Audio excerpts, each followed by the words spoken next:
पिछले पार्ट में आपने देखा कि कैसे अमेरिका लौट रहा एक पैसेंजर प्लेन अचानक एक भयानक हादसे का शिकार हो गया। धमाका इतना खतरनाक था कि विमान का पिछला हिस्सा हवा में ही अलग हो गया और कंट्रोल खोते ही पूरा विमान एक सुनसान और रहस्यमयी टापू पर जा गिरा।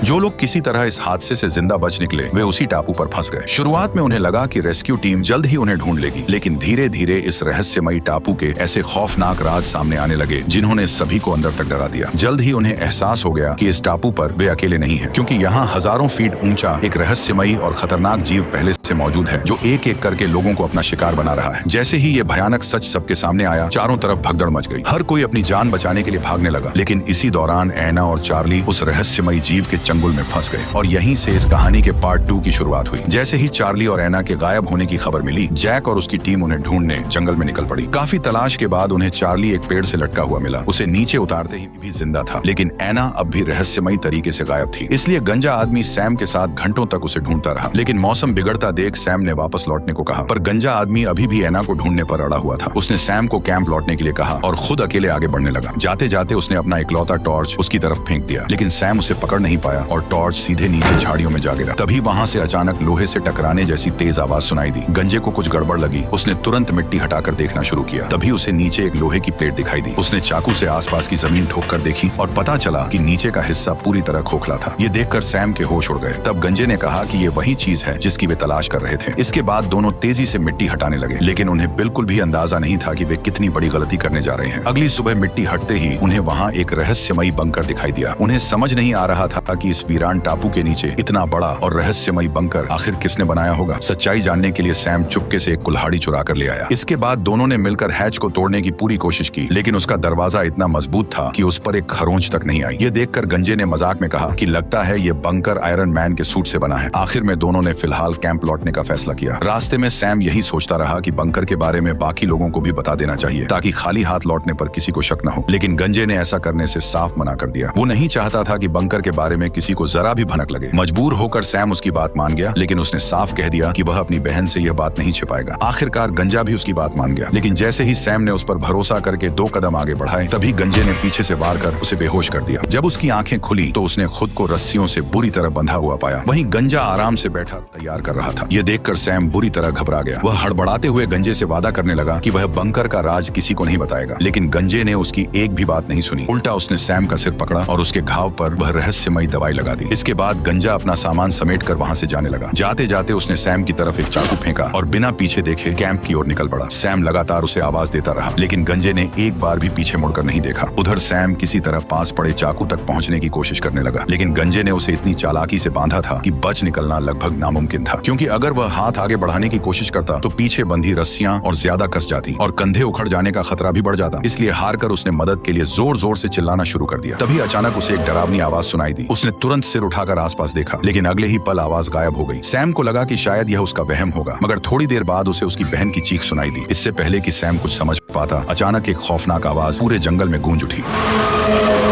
उसे यकीन हो गया कि उस रहस्यमयी जीव ने उसकी बहन को भी पकड़ लिया है। अपनी बहन को खतरे में जानकर वह तुरंत हरकत में आ गया। दर्द से कराहते हुए भी उसने कंधा उखड़ने की तकलीफ झेली और किसी तरह चाकू तक अपना हाथ पहुंचा लिया। फिर वो बिना एक पल गवाए रस्सियां काटकर आवाज की दिशा में दौड़ पड़ा। कुछ ही देर बाद उसे एक बड़े पेड़ के नीचे अपनी बहन दिखाई दी। वह तुरंत उसकी तरफ भागा और रस्सियां काटने लगा। तभी उस रहस्यमयी जीव की नजर उन पर पड़ गई। अब दोनों के बीच की दूरी तेजी से कम होने लगी। किस्मत से सैम के हाथ काफी तेज चल रहे थे। उसने कुछ ही सेकंड में रस्सियां अपनी बहन को लेकर सीधे जंगल की तरफ भागने लगा, लेकिन वे दोनों उस खूंखार राक्षस से तेज नहीं थे। इसलिए नजर से बचने के लिए सैम और उसकी बहन तुरंत पास की झाड़ियों में छिप गए। जब काफी देर तक आसपास कोई हलचल नहीं हुई, तब सैम ने हिम्मत जुटाकर बाहर की ओर देखा, लेकिन अब वो राक्षस कहीं भी दिखाई नहीं दे रहा था। तभी सैम की बहन ने उससे पूछा कि गंजे आदमी ने उसे क्यों बांध रखा था, लेकिन सैम ने उसके सवाल का कोई जवाब नहीं दिया। वह पहले सुरक्षित कैंप तक पहुंचना चाहता था, मगर लौटते वक्त केली के लगातार सवालों से सैम का ध्यान भटकने लगा। परेशान होकर उसने आखिर बंकर का राज उसे बता दिया, लेकिन उनकी आवाज सुनते ही अचानक राक्षस उनके सामने आ गए। ये देखते ही दोनों जान बचाकर भागने लगे। डर के मारे वे भागते भागते खुले मैदान में पहुंच गए, जहां दूर दूर तक छिपने की कोई जगह नहीं थी। बेबस होकर दोनों इधर उधर भागने लगे। तभी राक्षस ने मौका देखकर केली को हवा में उठा लिया और उसे बेरहमी से नोचना शुरू कर दिया। कुछ ही सेकंड में वहां से दर्दनाक चीखें गूंजने लगी। उसे लगा कि उसकी बहन किसी बड़ी मुसीबत में फंस गई है, इसलिए वह उसे बचाने के लिए पूरी ताकत से दौड़ पड़ा। लेकिन तब तक काफी देर हो चुकी थी और राक्षस उसे ले जा चुका था। लेकिन सैम ने हार नहीं मानी। वह लगातार अपनी बहन को ढूंढता हुआ नदी के किनारे जा पहुंचा। तभी उसकी नजर जमीन पर पड़े खून के निशानों पर गई। ये देखकर वो बुरी पूरी तरह घबरा गया। सैम ने तुरंत ऊपर की तरफ नजर दौड़ाई और अगले ही पल उसने अपनी बहन को नदी किनारे एक बड़ी चट्टान पर पड़ा देखा। ये देखकर उसका दिल बैठ गया। वह पूरी ताकत से उसकी तरफ दौड़ पड़ा, लेकिन जैसे ही वह करीब पहुंचा, देखकर उसके होश उड़ गए। उसकी बहन के शरीर का ऊपरी हिस्सा बुरी तरह नोचा जा चुका था। हर तरफ मांस के टुकड़े बिखरे पड़े थे और खून पानी की तरह बह रहा था। ये देखकर सैम ने कांपते हाथों से अपनी बहन की लाश को सीने से लगा लिया और फूट फूट कर रोना शुरू कर दिया। उसने कसम खाई कि वह गंजे से अपनी बहन की मौत का बदला जरूर लेगा। रात होते ही सैम वापस कैंप पहुंच गया, लेकिन वहां का नजारा देखकर वह और भड़क उठा, क्योंकि गंजा बेफिक्र होकर आग के पास बैठा था, जैसे कुछ हुआ ही ना हो। ये देखकर गुस्से में सैम ने तुरंत चाकू निकाला और गंजे पर टूट पड़ा। देखते ही देखते दोनों के बीच भयंकर लड़ाई शुरू हो गई। कुछ ही देर में सैम ने उसे जमीन पर पटक कर दबोच लिया और गुस्से में वह चिल्लाते हुए बोला कि केली की मौत का जिम्मेदार वही है। अगर उसने उसे वहां बांधकर न रखा होता तो केली कभी वहां नहीं आती और उस राक्षस का शिकार भी नहीं बनती। ये सुनकर गंजा खुद हैरान रह गया। उसने शांत होकर कहा, अगर केली सच में उस राक्षस का शिकार बन चुकी है तो तुम्हारे शरीर पर खून का एक भी निशान क्यों नहीं है? ये सवाल सुनते ही सैम एक पल के लिए चुप हो गया। उसे याद आया कि उसने अपनी बहन की लाश को गले लगाया था, फिर उसके कपड़ों पर खून का एक भी निशान कैसे नहीं था। वह अभी इसी सोच में उलझा हुआ था कि तभी गंजे ने उसे धक्का देकर दूर कर दिया। वह सैम से कुछ पूछने ही वाला था कि तभी पीछे से उन्हें केली की आवाज सुनाई दी। उसकी बहन सही सलामत पानी भर रही थी। ये देखकर सैम के पैरों तले जमीन खिसक गई। उसे समझ नहीं आया कि आखिर हो क्या रहा है। कुछ पल के लिए तो सैम को लगा कि शायद वह पागल हो गया है, लेकिन अगले ही पल उसे शक हुआ कि गंजे ने उसके सिर पर जो दवा लगाई थी, शायद उसी में। गंजे ने तुरंत इस बात से इनकार कर दिया। उसने बताया कि वो सिर्फ जख्म भरने के लिए इस्तेमाल होने वाली एंटीसेप्टिक दवाई थी। ये सुनकर सैम और ज्यादा उलझन में पड़ गया। उसे लगने लगा कि शायद वो रहस्यमयी राक्षस उसके दिमाग के साथ खेल रहा है। इसी बीच जैक और उसकी टीम को 2 हफ्तों से गायब एना अचानक जंगल में बेहोश हालत में मिल गई। सबसे अजीब बात यह थी कि उसके शरीर पर किसी तरह की चोट का कोई निशान नहीं था। उसे बस इतना याद था कि उसे और चार्ली को राक्षस ने नहीं बल्कि जिम ने किडनैप किया था। लेकिन उसके बाद क्या हुआ इसकी उसे बिल्कुल भी याद नहीं थी। हैरानी की बात यह थी कि चार्ली की हालत भी बिल्कुल ऐसी ही थी। उसे भी अपने गायब रहने के दिनों की कोई याद नहीं थी। ये जानकर सभी लोग हैरान रह गए। आखिर जिम उन्हें अपने साथ क्यों ले गया था और ऐसा क्या हुआ कि दोनों की याददाश्त का एक हिस्सा पूरी तरह गायब हो गया। लगातार उठ रहे सवालों का जवाब पाने के लिए उन्होंने फैसला किया कि उन्हें जिम को ढूंढना ही होगा। यही सोचकर अगले दिन चार्ली और कोरियन आदमी चुपचाप जंगल में जिम की तलाश में निकल पड़े। लेकिन जंगल में कदम रखते ही माहौल पूरी तरह बदल गया। अचानक चारों ओर एक रहस्यमयी आवाज गूंजने लगी।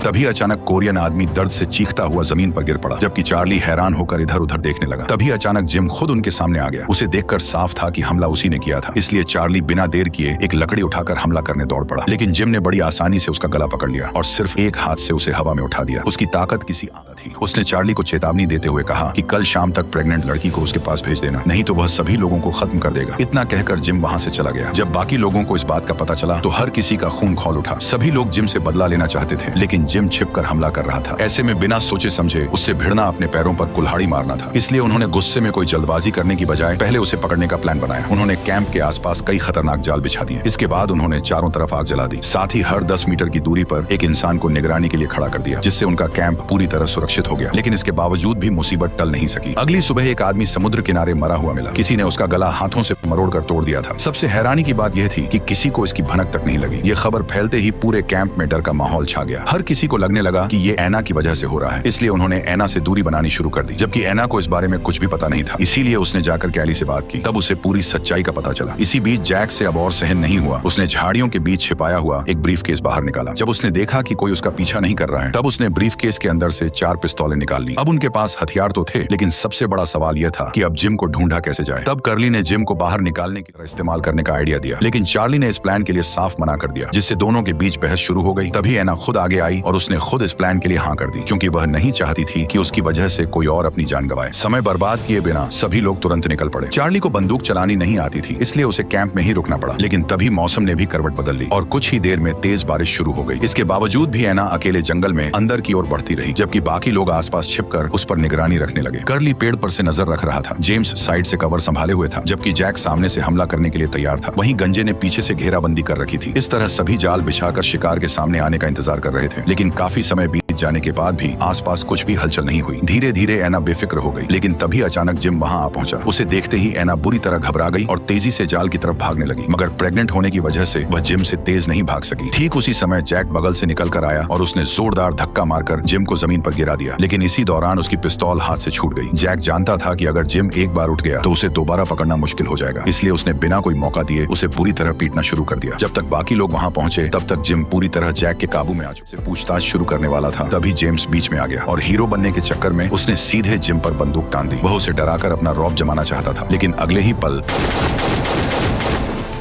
जब उन्होंने मुड़कर देखा तो पता चला कि गोली किसी और ने नहीं बल्कि चार्ली ने चलाई थी। दरअसल उसने चुपके से जैक की गिरी हुई पिस्तौल उठा ली थी और तुरंत जिम पर गोली चला दी, जिससे जिम वहीं ढेर हो गया और इसी के साथ इस रहस्यमयी टापू के राज तक पहुंचने का आखिरी रास्ता भी बंद हो गया। इसके बाद सभी लोग वापस गुफा में लौट आए, जहाँ जैक ने चार्ली से गोली चलाने की वजह पूछी। तब उसने बताया कि वह एना से प्यार करता है, इसीलिए उसने बदला लेने के लिए जिम को मार डाला। उसकी बात सुनकर जैक को यह सब पागलपन लगा। अगले दिन जैक सीधे कर्ली के पास पहुंचा, क्योंकि वो उस नक्शे को दोबारा देखना चाहता था जो कर्ली को जंगल में मिला था। उसे उम्मीद थी कि शायद उस नक्शे की मदद से इस रहस्यमय टापू का सच पता लगाया जा सकता है। लेकिन तभी मोटे आदमी की नजर एक कागज पर लिखे कुछ अजीब नंबरों पर पड़ी। उन्हें देखते ही उसके चेहरे का रंग बदल गया। अचानक उसे एहसास हुआ कि विमान का यहाँ गिरना कोई इत्तेफाक नहीं था, बल्कि कोई सोची समझी चाल थी। वो उन नंबरों को गौर से देख ही रहा था कि तभी उसे अचानक याद आया कि ये वही नंबर थे जिनकी मदद से उसने सालों पहले 15 करोड़ की लॉटरी जीती थी। ये याद आते ही उसके होश उड़ गए, क्योंकि ये कोई साधारण नंबर नहीं थे। इन नंबरों से लॉटरी जीतने के बाद उसकी जिंदगी में एक के बाद एक रहस्यमयी घटनाएं शुरू हो गई थी। लॉटरी जीतने के ठीक अचानक हार्ट फेल होने से मौत हो गई। कुछ समय बाद जब उसने नया बंगला खरीदा तो उसमें अचानक रहस्यमयी तरीके से आग लग गई। सबसे हैरानी की बात यह थी कि जब वह पुलिस को कॉल करने वाला था, तब उसके कॉल से पहले ही पुलिस खुद उसकी लोकेशन पर पहुंच गई। और भी चौंकाने वाली बात यह थी कि जिस कंपनी में वह काम करता था, वहां उसके सभी करीबी दोस्त एक एक करके मारे जाने लगे। इन घटनाओं से टूटकर जब वो अमेरिका लौटने के लिए प्लेन में बैठा तो वही विमान अचानक इस रहस्यमयी आइलैंड पर क्रैश हो गया। और सबसे अजीब बात यह थी कि उसी क्रैश में वह अकेला बच गया, जबकि पास वाली सीट पर बैठे सभी लोग मौके पर ही मारे गए। इन सभी घटनाओं से उसे साफ समझ आ गया था कि इन नंबरों का इस रहस्यमयी टापू से कोई गहरा संबंध जरूर है। सच का पता लगाने के लिए मोटा आदमी चुपके से कैंप से निकल गया। वह पूरे टापू के किनारे किनारे घूमता रहा। तभी उसे बिजली की वही केबल दिखाई दी जो कर्ली को वीडियो के फर्स्ट पार्ट में मिली थी। मोटा उसी केबल को फॉलो करते हुए आगे बढ़ने लगा और धीरे धीरे जंगल के अंदर घुसता चला गया। कुछ ही दूरी पर उसे एक सुअर पेड़ से लटका हुआ दिखाई दिया। उसे समझ नहीं आया कि इतना बड़ा जानवर इस हालत में यहाँ तक पहुँचा कैसे, लेकिन इसकी परवाह किए बिना जैसे ही वो आगे बढ़ा, उसका पैर एक छिपे हुए जाल पर पड़ गया। ऊपर नजर जाते ही उसने देखा कि कांटों से भरा एक खतरनाक ट्रैप उसकी तरफ झूलता हुआ आ रहा है। खुशकिस्मती से वह किसी तरह उस घातक जाल से बच निकला। फिर पुराना पुल पार करते ही वह जंगल के उस रह गया जहां कदम रखने की हिम्मत कोई नहीं करता था। अब उसे महसूस होने लगा कि वो सच के बेहद करीब है। लेकिन तभी अचानक उसके आसपास के पेड़ एक एक करके उखड़ने लगे। उसे समझ आ गया कि शायद वो रहस्यमयी राक्षस यहीं कहीं मौजूद है। खतरे का एहसास होते ही उसका नंबरों का रहस्य जानने का जुनून पल भर में गायब हो गया और वह जान बचाकर कैंप की ओर दौड़ पड़ा। रात होते होते वह किसी तरह कैंप तक वापस पहुंचने में कामयाब हो गया। वहां पहुंचकर उसने सबको अपने साथ हुई पूरी घटना बता दी। लेकिन उसे जरा भी अंदाजा नहीं था कि जिन रहस्यमयी नंबरों की वह तलाश कर रहा था, वे गंजे आदमी को मिले उस बंकर पर भी मौजूद थे, जिसके अंदर ही शायद इस टापू का असली सच छिपा हुआ था। अगले दिन गंजे आदमी ने सैम के साथ मिलकर बंकर को तोड़ने का फैसला किया। लेकिन हैरानी की बात यह थी कि ऊपर एक छोटा सा हैच था, लेकिन उसमें न तो कोई लॉक था और न ही हैंडल। यह साफ था कि इसे किसी ने जानबूझकर बंद कर रखा था ताकि कोई अंदर न जा सके। लेकिन सवाल यह था कि इस सुनसान द्वीप पर इतनी हाईटेक चीज आखिर आई कहां से। सच जानने के लिए उन्होंने टूटे हुए विमान के हिस्सों से एक हथौड़ा बनाया और दरवाजे पर जोरदार वार कर दिया।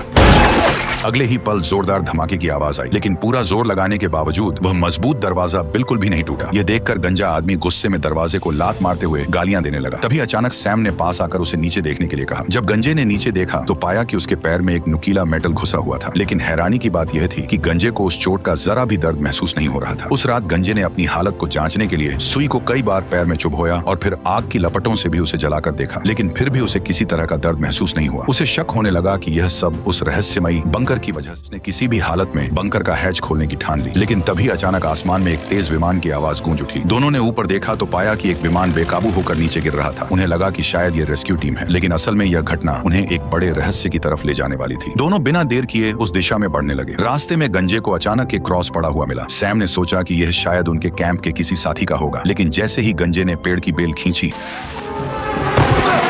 ऊपर से अचानक एक सड़ी गली लाश नीचे गिर पड़ी। उसके मुंह में सोने के दांत चढ़े हुए थे, जेब में भारी रकम और 0.42 कैलिबर की पिस्तौल भी मौजूद थी। ऊपर से लाश इतनी सड़ चुकी थी कि उसकी पहचान तक करना नामुमकिन था। आगे बढ़ने पर आखिरकार उन्हें एक बड़े पेड़ पर वही विमान फंसा हुआ दिखाई दिया, लेकिन विमान को गिरे हुए अभी ज्यादा समय भी नहीं हुआ था। फिर भी वह पूरा का पूरा काई से ढक चुका था। गंजे की टांग में पहले से ही चोट लगी थी, इसलिए सैम अकेले ही प्लेन के पास पहुंच गया। जब वो विमान के अंदर घुसा तो उसे एक एयर नेविगेशन मैप मिला, लेकिन वह उसे ठीक से देख भी नहीं पाया था कि अचानक विमान का पूरा ढांचा जोर जोर से हिलने लगा। विमान पेड़ से गिरने ही वाला था कि उसी झटके में एक सड़ी हुई लाश बाहर आ गिरी। सैम यह देखकर घबरा गया, लेकिन खुद को संभालते हुए वह धीरे धीरे आगे बढ़ा। तभी अचानक उसकी नजर विमान के वायरलेस सिस्टम पर पड़ी, जो किस्मत से अभी भी काम कर रहा था। लेकिन इससे पहले कि वह इस बात से खुश होता, अगले ही पल विमान एक बार फिर जोर जोर से हिलने लगा। विमान उसे बाहर निकलने के लिए कहता है, लेकिन उस समय वायरलेस कनेक्शन जुड़ चुका था। सैम इस मौके को खोना नहीं चाहता था, इसलिए उसने गंजे की चेतावनी को पूरी तरह नजरअंदाज कर दिया। अगले ही पल विमान का संतुलन पूरी तरह बिगड़ गया और वह सीधा मुंह के बल जमीन पर आ गिरा। गंजे आदमी ने अपनी टांग की चोट की परवाह किए बिना तुरंत मदद के लिए दौड़ लगा दी। उसने किसी तरह सैम को मलबे के नीचे से बाहर निकाला और बिना एक पल गवाए उसे अपनी पीठ पर उठाकर कैंप की तरफ भागने लगा। करीब आधे घंटे बाद वह सैम को लेकर कैंप तक पहुंच गया। जैक के पूछने पर गंजे ने झूठ बोला कि यह सिर्फ पहाड़ी से गिरने की वजह से हुआ है। इसके बाद जैक तुरंत इलाज में लग गया, लेकिन जब उसने गंजे को मदद के लिए पुकारा तो वह पहले ही वहां से गायब हो चुका था। वह अकेले वापस उसी बंकर के पास लौट आया और जोर जोर से रोने लगा। उसी वक्त अंदर से हल्की रोशनी चमकी, मानो टापू उसे शांत करने की कोशिश कर रहा हो। उसी समय सैम भी होश में आ गया। उसने जैक को बताया कि उन्हें जंगल के अंदर एक सीक्रेट बंकर मिला है। जैक उससे और कुछ पूछ पाता, उससे पहले ही सैम दोबारा बेहोश हो गया। तभी जैक की नजर सैम की सूजी हुई टांगों पर पड़ी। उन्हें देखकर लग रहा था कि ये चोट पहाड़ी पर से गिरने की नहीं है, लेकिन गंजे ने बताया था कि वह पहाड़ी से गिरा था, इसलिए जैक असली बीमारी पहचान नहीं पाया और गलत इलाज कर बैठा। नतीजा यह हुआ कि कुछ ही देर बाद सैम की मौत हो गई। ऐना के बच्चे का जन्म भी हो गया। लेकिन हैरानी की बात थी कि गंजा अभी भी कैंप में वापस नहीं आया था। अंतिम संस्कार के दिन ही वह खून से लथपथ हालत में वापस लौटा। उसने बताया कि उसने सभी से जानबूझकर विमान के गिरने की बात छुपाई थी। यह सुनते ही जैक का गुस्सा फूट पड़ा। उसे एहसास हुआ कि अगर वो ये बात पहले बता देता तो आज सैम जिंदा होता। गुस्से में उसने तुरंत गंजे आदमी का गला पकड़ लिया। हालात बिगड़ते देख बाकी लोग बीच में कूद पड़े और किसी तरह दोनों को अलग कर दिया, जिससे बाल बाल गंजे की जान बच गई। जैक को शांत करने के बाद कर्ली पूछताछ के बहाने गंजे आदमी को जंगल के अंदर ले गया। तभी बातचीत के दौरान कर्ली को एक और बड़े सच का पता चला। दरअसल पहले जब कर्ली पहाड़ी पर वायरलेस सिग्नल भेज रहा था, उस समय उसे बेहोश करके डिवाइस तोड़ने वाला कोई और नहीं बल्कि गंजा ही था। ये सुनते ही कर्ली का गुस्सा फूट पड़ा। उसने तुरंत गंजे की तरफ बंदूक तान दी। गंजा घबराकर सफाई देते हुए कहने लगा कि वह सिर्फ इसलिए ऐसा कर रहा था क्योंकि उसे डर था कि रेडियो सिग्नल की वजह से उनकी लोकेशन उजागर हो जाती, और अगर ऐसा होता तो जंगल में घूम रहा वह रहस्यमयी राक्षस सीधे उन तक पहुंच सकता था। उसकी बात सुनकर कर्ली कुछ देर के लिए सोच में पड़ गया, लेकिन जब कर्ली ने उस रहस्यमयी बंकर के बारे में पूछा तो गंजा अब सच छुपा नहीं सका। वो मजबूर होकर जैक और कर्ली को उस बंकर के पास ले गया। बंकर तक पहुंचते ही जैक हैच खोलने के लिए आगे बढ़ा, लेकिन कर्ली ने उसे तुरंत रोक दिया। उसने कहा कि उन्हें नहीं पता कि अंदर कौन सा खतरा छिपा है और बिना तैयारी के उसे खोलना जानलेवा साबित हो सकता है। सबसे जरूरी काम इस टापू से निकलना है। अच्छी बात यह थी कि सभी ने मिलकर एक नाव भी तैयार कर ली थी, लेकिन समुद्र में उतरने से ठीक पहले बच्चे को कुछ अजीब दिखाई दिया। सभी ने गौर से देखा तो द्वीप के बीचों बीच अचानक काला धुआं उठता नजर आया। उसी समय एक अनजान औरत जंगल से बाहर निकल आई। उसका नाम लीसा था। उसने बताया कि यह काला धुआं दरअसल हमले का संकेत है। अगर ये एक बार भी दिखाई दे जाए तो इसका सिर्फ एक ही मतलब होता है, या तो कहीं छुप जाओ या फिर मौत का इंतजार करो। लीसा की बात सुनते ही सभी लोग डर से कांप उठे। जैक तुरंत सबको बचाने का कोई रास्ता ढूंढने लगा, लेकिन समस्या यह थी कि उनकी टीम में कुल 46 लोग थे। इतने बड़े ग्रुप को जंगल में छिपाना लगभग नामुमकिन था। ऊपर से किसी को यह भी नहीं पता था कि उनकी तरफ बढ़ रहा दुश्मन आखिर कौन है। सभी लोग घबराए हुए थे कि तभी जैक के दिमाग में एक ख्याल आया। वह तुरंत लिसा को साथ लेकर उस रहस्यमयी बंकर की तरफ निकल पड़ा। उसे उम्मीद थी कि शायद लिसा हैच खोलने में उसकी मदद कर सकती है, ताकि जरूरत पड़ने पर सभी लोग बंकर में घुसकर अपनी जान बचा लें। लेकिन लिसा ने भी ऐसी चीज पहले कभी नहीं देखी थी। हालांकि उसे एक ऐसी जगह के बारे में पता था जहां शायद उन्हें विस्फोटक मिल सकते हैं, और अगर वो मिल गए तो उन्हीं की मदद से बंकर का हैच उड़ाया जा सकता है। ये सुनते ही सभी लोग तुरंत वहां निकलने की तैयारी में जुट गए। लेकिन रवाना होने से ठीक पहले नॉरिस नाम का एक आदमी जैक के पास आया। उसने बताया कि वह एक केमिस्ट्री टीचर है और विस्फोटकों में उसकी बात मान ली। इसके बाद 6 लोगों की टीम वहां से रवाना हो गई। काफी देर तक चलते रहने के बाद लिसा अचानक रुक गई। उसने चेतावनी दी कि आगे का इलाका बेहद खतरनाक है। उसने बताया कि उसके पुराने साथी भी इसी जगह मारे गए थे। ये सुनते ही नॉरिस घबराकर वापस भागने लगा, लेकिन जैक ने उसे रोककर विस्फोटकों के बारे में पूछा, पर नॉरिस पर अब डर पूरी तरह हावी हो चुका था। वह बस इतना कहकर वहां से चला गया कि सामान को संभाल कर रखना। गुस्से में होने के बावजूद भी जैक कुछ कर नहीं सका। इसके बाद सभी लोग आगे बढ़ते रहे। तभी अचानक आसमान से तेज बारिश शुरू हो गई, जिससे पहाड़ी रास्ता फिसलन भरा हो गया। तभी अचानक एक अजीब आवाज गूंजी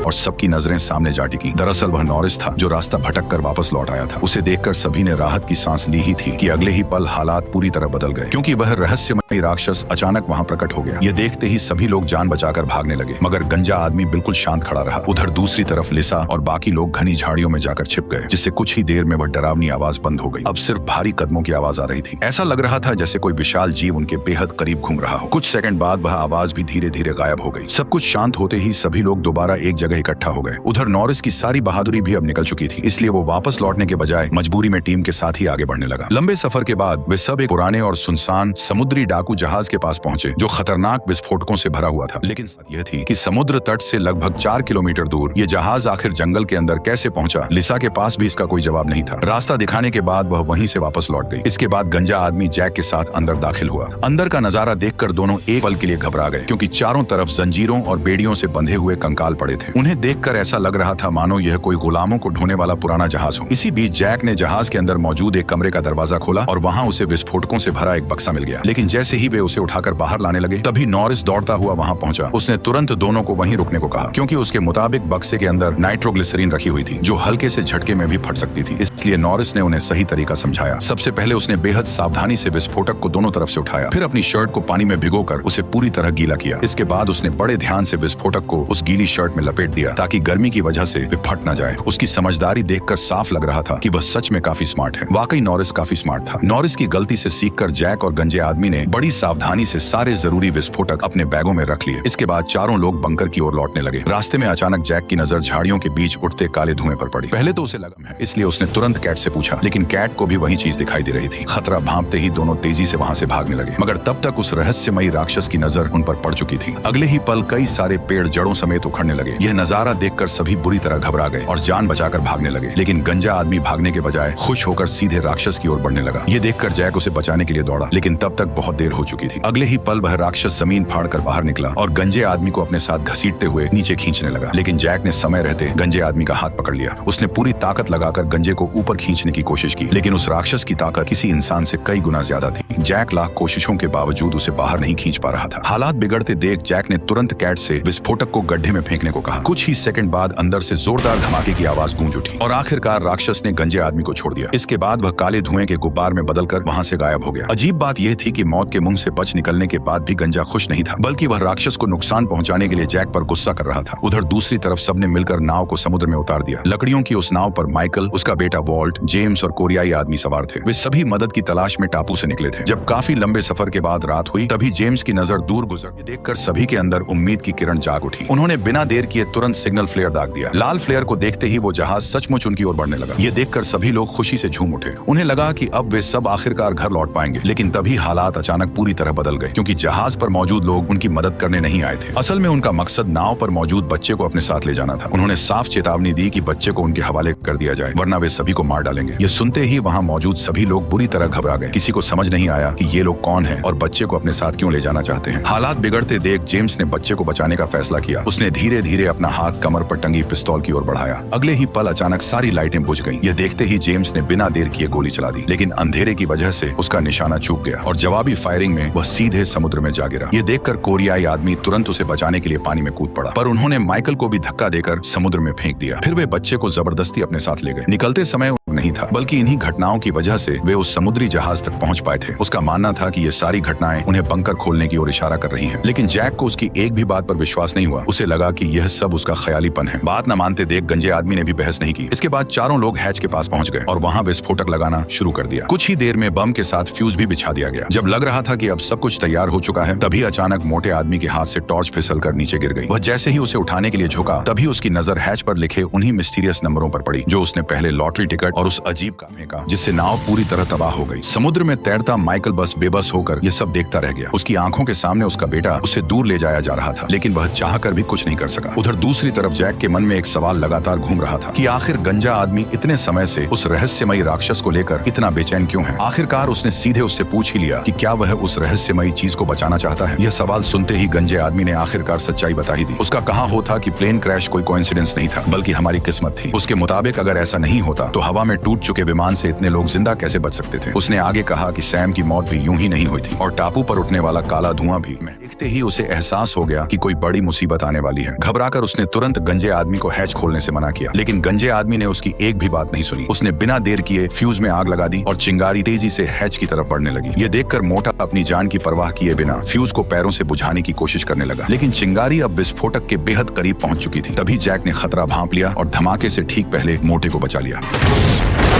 धमाका इतना भयानक था कि आग की लपटें आसमान तक उठ गईं। कुछ देर बाद जब धुआं धीरे धीरे छटा तो सभी ने देखा कि हैच का दरवाजा पूरी तरह तबाह